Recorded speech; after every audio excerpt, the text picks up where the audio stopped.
What's up, everybody? Welcome back to the channel. For anybody that don't know me, my name Lionel. I'm an up-and-coming director, music video to be specific, out of Detroit, Michigan, and this is my new blog. Rah. I can't take no loss. I don't even know what it costs. I hit the ground, then it go off. Yeah, hit the ground, then it go off. Yeah, I can't take no. So how do you actually price a music video? This is a big question that I think I ask myself, and not only me, I ask so many people like 1,000 times trying to get a better understanding. How should I price a music video? And at the time, I really only had about like 15, maybe like 16 music videos under my belt that I've done.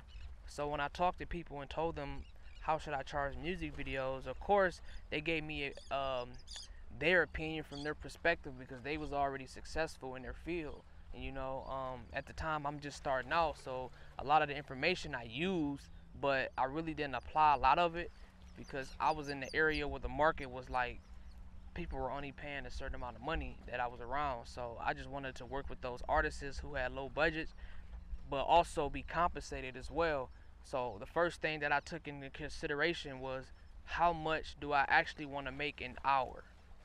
And right, so I thought about that for a minute, and I was like, my 9-to-5 job probably makes about $17.50 an hour, and I'm working for myself right now. So why not charge $50 or $60 an hour for a project? And then if we're shooting like 3 hours, that's $150. So we started out like at $150, and as each project I did, I got better, and then I got better, and then I got better, then I got better.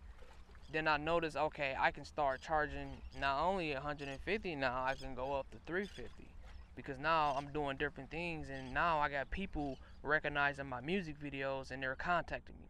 So the main thing in the beginning is when you focus on what you should charge an artist for a music video, the main focus should be just getting artists in the door and gaining the experience. So you can start out low and then work your way up high. And that's just my advice from my experience, and that's something that I've done.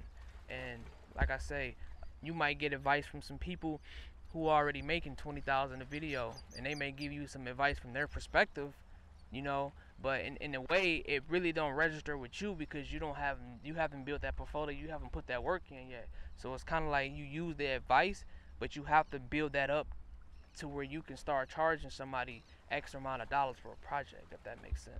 People will ask me how much do I charge for music videos, and I never had no pricing at all. Literally, I had no type of pricing on nothing at all, and I lost a lot of like artists that want to work with me, you know what I'm saying? And I don't really recommend that because I think, to be honest, like if somebody come to you and they ask you, hey listen, I need a music video, man, like I got all the guys out here right now, we on the street, how much you charge for a music video? And you get to eating around the bush like, man, well, it really depends on it really this and this and that. And I really don't like to do that, to be honest with you though. To be honest, I know you're supposed to really like kind of dive into like the artist and figure out like what is this music video going to do for you, like what is the value, like you know what I'm saying? Like I understand that part though, but sometimes like when you're just starting out and somebody say, hey listen man, what is your music videos, you should already have a starting point, like where you willing to start at. Like this is the starting price here.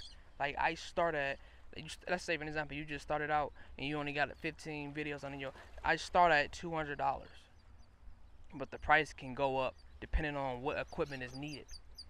That makes a little bit more sense. So now he knows like, okay, the 200 is what he charging, but he said he got a drone, that's another 200, so that's 400.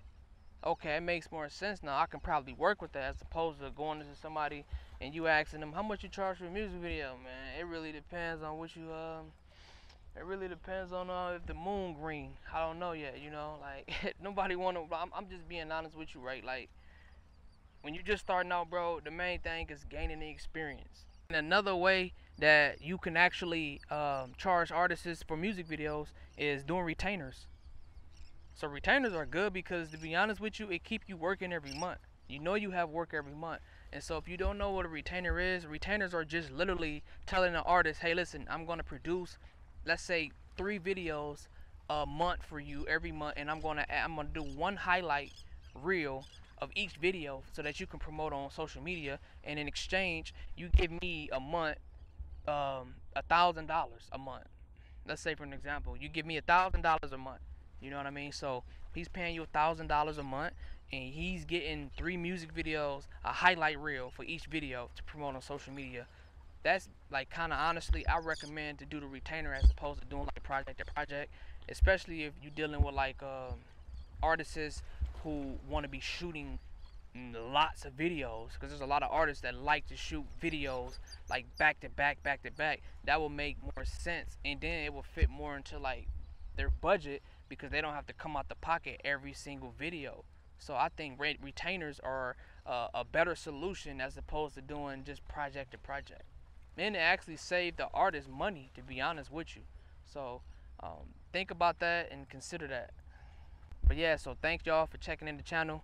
I really appreciate y'all, man. And listen, I honestly just wanted to start doing these vlogs because I spend a lot of time behind the camera. So it's time that I actually be in front of the camera explaining and talk about my journey and how it's like to be in this industry, you know. So I appreciate everybody. Until next time, man, we on one.